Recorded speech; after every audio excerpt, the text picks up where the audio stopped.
संभल में शाही जामा मस्जिद के सर्वे को लेकर भड़की हिंसा के बाद और पुलिस के ताबड़तोड़ एक्शन के बीच उपद्रवियों के लिए खौफ बनकर सामने आया है एक नाम काफी सुर्खियों में है। वो है आईएएस आंजनेय कुमार। आखिर ये नाम इतना सुर्खियों में क्यों है? हम आपको बता दें कि ये वही शख्स है जिसने आजम खान की अकड़ निकालने के लिए उनका किला ढहाने और जेल पहुंचाने तक ऐसे ताबड़तोड़ एक्शन लिए हैं कि आजम खान कभी सीएम योगी के इस तेज तर्रार अफसर को भूल नहीं पाएंगे। चलिए बात करते हैं आखिर एक बार फिर क्यों सुर्खियों में हैं आंजनेय कुमार। कमिश्नर आंजनेय कुमार सिंह का कहना है कि जामा मस्जिद के सदर जफर अली एडवोकेट द्वारा पुलिस प्रशासन पर लगाए जा रहे आरोप बेबुनियाद हैं। अगर उनके पास कोई सबूत है तो पेश करें। सांसद जियाउर रहमान बर्ग पर मुकदमा दर्ज होने के बाद वो बयानबाजी कर रहे हैं। कमिश्नर ने मंगलवार को मीडिया से बात करते हुए कहा कि जामा मस्जिद प्रशासन को रविवार को होने वाले सर्वे की जानकारी एक दिन पहले ही दे रही थी। साथ ही बताया गया था कि मस्जिद में कोई तोड़फोड़ नहीं होगी, सिर्फ वीडियोग्राफी की जाएगी। सर्वे कोर्ट के आदेश पर हो रहा था। भीड़ के हंगामा करने से पहले उनसे सहयोग के लिए कहा गया था, लेकिन वो चुप रहे। सांसद पर मुकदमा दर्ज होने के बाद अब वो तरह तरह के आरोप लगा रहे। कमिश्नर ने कहा कि पुलिस द्वारा गोली चलाने के आरोप गलत हैं। अगर किसी ने पुलिस की फोटो खींची है तो वो पेश करे। पत्थरबाजों के समर्थकों की भी फोटो खींचनी चाहिए थी। बता दें कि जामा मस्जिद के सदर ने सोमवार को आरोप लगाया था कि रविवार को किया गया सर्वे डीएम के आदेश पर जबरन किया गया था। साथ ही उन्होंने पुलिस पर गोली चलाने के आरोप भी लगाए थे। नहीं, हम किसी को नहीं पहचानते। ये सिर्फ और सिर्फ, मैं फिर दोबारा बता रहा हूँ कि पानी छोड़ देने से हुआ है। पानी छोड़ने से तमाम पब्लिक भ्रम में आ गई और उन्होंने ये कहा कि बगैर किसी सूचना के खुदाई कैसे हो रही है। एसडीएम कौन थी?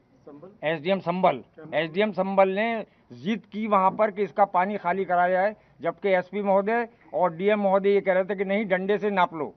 जैसे ही पानी छूटा तमाम पब्लिक में भ्रम फैल गया कि उसकी जामा मस्जिद की खुदाई हो रही है। आप लोगों ने समझाया पब्लिक को, आप लोगों की तरफ से? हम लोग चूँकि मस्जिद परिसर में मौजूद थे और हमने अनाउंस भी किया, पब्लिक को समझाया। लेकिन इसके साथ साथ मैं एक और कहना चाहूँगा कि पूरी तरीके से ये एसडीएम संभल और सीओ संभल की साजिश से हुआ है। सीओ संभल ने क्या किया? सीओ संभल ने ये किया कि जिस टाइम भीड़ इकट्ठा हो रही थी पानी को देखकर कि वहाँ भ्रम की स्थिति है, खुल रही है, तब उन्होंने उनसे सीओ साहब से ये मालूम करने की कोशिश करी कि आखिर जामा मस्जिद में क्या हो रहा है।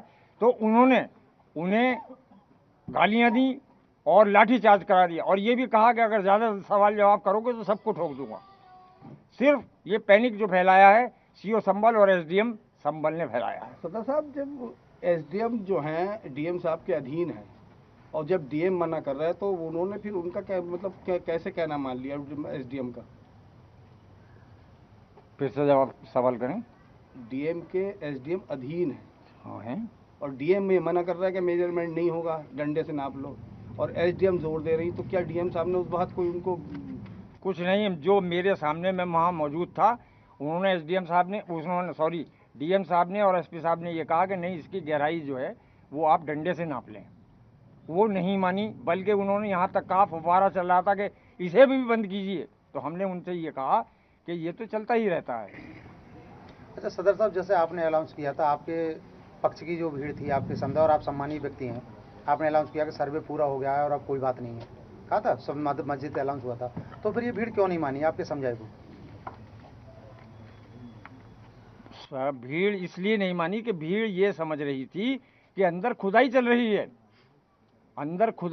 है। उन्हें कोई समझाने वाला नहीं था। मैंने ही अनाउंस करके उनसे शांति बनाए रखने की अपील की है। उनसे ये कहा कि आप लोग अपने अपने घरों को जाएं, किसी तरह का कोई लड़ाई झगड़ा शोर शराबा न करें। ये मेरे अनाउंसमेंट की रिकॉर्डिंग सबके पास है। जो अनाउंसमेंट हुआ था उसके अंदर आपने ये कहा था कि एएसआई की जो सर्वे है वो पूर्ण हो गया है और उसके बाद ही पत्थरबाजी हुई, ऐसा हुआ? हाँ, देखिए, आइए, आपका 19 तारीख को जो हुआ था सर्वे, वो पूरा हो चुका था। आप अभी कहते रहिए, वो पूरा हो चुका था। उसके बाद ये डीएम महोदय ने अनुमति दी है। कोर्ट की कोई अनुमति नहीं थी, कोर्ट ने एक बार दिया था। उसके बाद जो हिंदू पक्ष है उन्होंने ये मांग रखी कि सर्वे चूँकि रात थी, बहुत पब्लिक थी, हम पूरा नहीं कर पाए हैं। ये डीएम को दिया उन्होंने दरख्वास्त, और इस पर हमें फिर से सर्वे करने की इजाज़त दी जाए। तो ये कोर्ट का आदेश नहीं था, बल्कि डीएम साहब का आदेश था कि सर्वे दूसरा के कर लिया जाए। उन्होंने हमें नोटिस रिसीव कराया